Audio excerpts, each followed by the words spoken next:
On parlait de la subconscience et de la surconscience.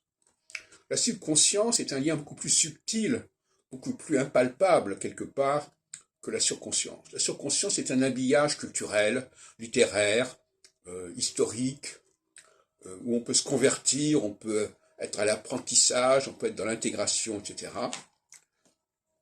Et donc, ça va permettre à des populations extrêmement diverses, qui n'ont rien à voir entre elles d'ailleurs, de disposer d'un dénominateur commun qui va faire écran avec les origines diverses. En revanche, la subconscience, ça ne s'acquiert pas. On l'a. On dirait presque que c'est par le sang, par la généalogie, par l'hérédité. Et par conséquent, c'est un niveau beaucoup plus subtil et beaucoup plus impalpable que la surconscience. C'est pour ça que la subconscience correspond à l'équinoxialité et la surconscience correspond à la solstitialité.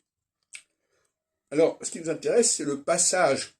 Il y a des périodes qui nous branchent sur la subconscience, sur notre subconscience, et des périodes qui nous branchent sur notre surconscience. Tous les 7 ans, ça change de degré et de créneau. Donc, il y a un circuit à comprendre. Comment glisse-t-on de la subconscience vers la surconscience? Comment glisse-t-on de la surconscience vers la subconscience?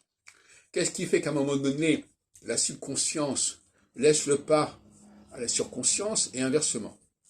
Voilà, c'est des questions que l'astrologue doit se poser.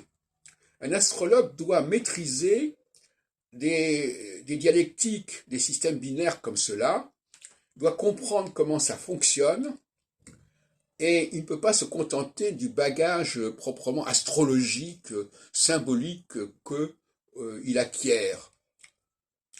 Alors je sais que certaines écoles d'astrologie proposent éventuellement une formation psychologique, etc.